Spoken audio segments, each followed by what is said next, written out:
Hi. Glad you're back. Glad I'm back. Here we are. Another week, another story. Now, you know, we've talked a lot about loving your neighbor, being kind to other people. But can you think of something else that's really important that we need to take care of?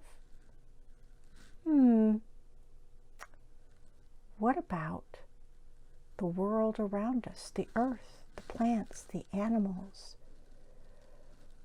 the trees, right? You know, remember a couple weeks ago, we read a story about Beatrix Potter saving the countryside. And we learned about how Beatrix Potter, who wrote the Peter Rabbit and His Friends stories, used all that money that she made from Peter Rabbit books and tea sets and whatever to buy a whole bunch of land in the Lake District in England, farms and forests and lakes and small houses, and she gave it to the National Trust in England so that it would be preserved forever and not be developed, and the trees wouldn't be cut down and the farms wouldn't be destroyed in order to put up apartment buildings or whatever, right? Well, today's story is a true story too. It takes place across the Pacific Ocean from us, halfway around the world, in the country of India, in the state of Assam, which is in northeast India, on the banks of the Brahmaputra River. Let's read and find out, okay? The Boy Who Grew a Forest, the true story of Jadav Payeng. Written by Sophia Goltz, illustrated by Kayla Herron. In India, on a large river island, among farms and families hard at work, there lived a boy who loved trees. Trees meant shade, food, and shelter for many. But each rainy season, floodwaters swallowed more and more of the beautiful tree-covered land. The boy's precious island was shrinking, eroding away with the rushing river, leaving empty sandbars behind. The boy witnessed animals and snakes stranded on those sandbars, their homes destroyed. He feared that if animals withered without trees, people would too. The boy shared his fears with the village. The elders explained that the only way to help animals was to create new homes for them. They gifted the boy with 20 bamboo saplings. Alone, he canoed down the muddy river. He wished he could cover all the land with trees. But a large sandbar nearby was a place to start. The land was too barren for animals, the shores too sandy for leafy trees. Would bamboo grow? The boy hoped. Determined, he began to plant. 1 shaft, 2, then 3. Every day, he watered the saplings by hand, sweat trickling down his face and chest. He built a watering system to help and lugged heavy buckets from the river. His arms grew tired, his back sore. Still, each day, he tended to the plants, and over time, the bamboo patch grew into a healthy thicket. The boy was proud of his work, but he worried it wouldn't be enough to stop the swelling river or to provide shelter for animals.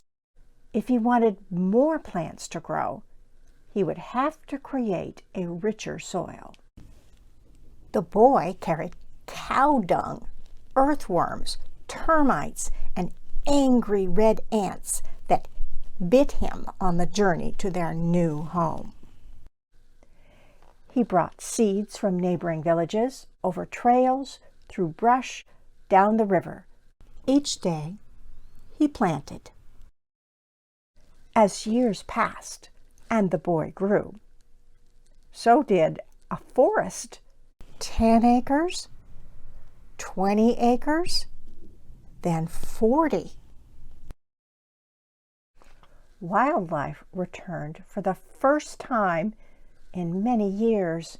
Buffalo, one-horned rhinos, and snakes, gibbons, migratory birds, and elephants. The man's forest teemed with life and diversity. Not everyone was happy. Fear swept over the villages when tigers arrived. So, the man planted more grasses to attract small animals that would keep the tigers happy in the forest. Elephants wandered into neighboring farms to feast on the crops. So, the man planted more fruiting trees to help feed the hungry elephants. Some wanted to harvest the trees to build homes, but the man was there to plant anew. Others tried to hunt the animals for their horns and fur, but the man was there to protect.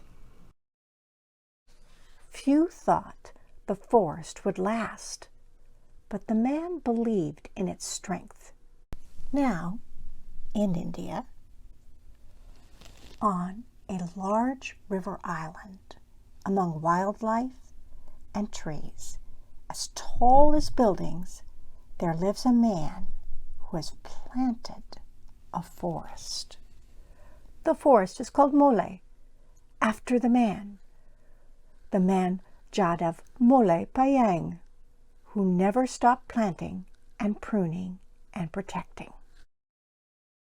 Only by growing plants the earth will survive.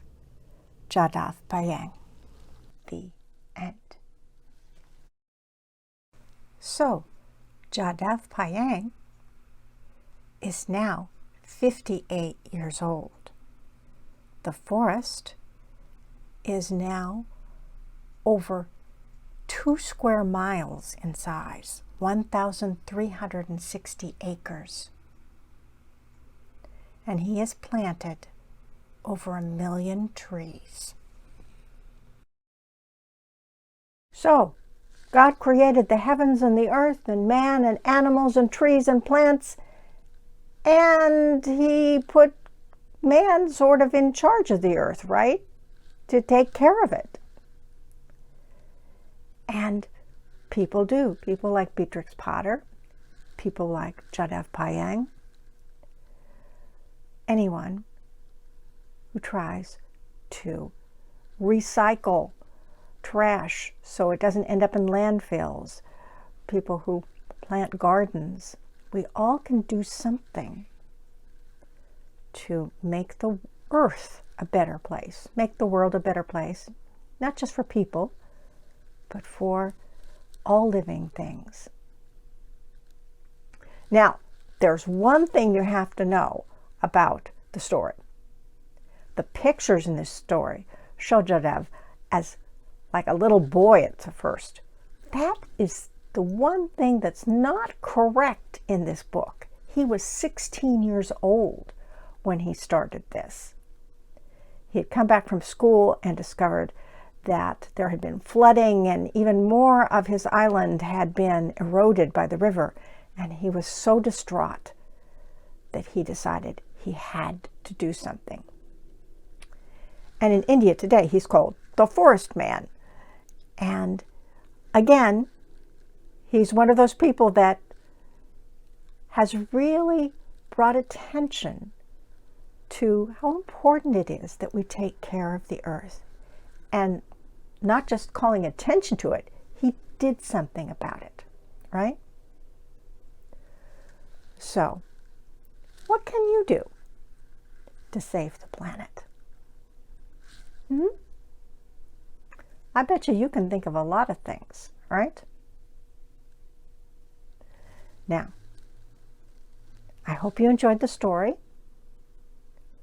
And next week, what are we going to read? I'm not sure. I've got some cool books. We'll just have to come back and see what happens next week, right? Okay, bye-bye.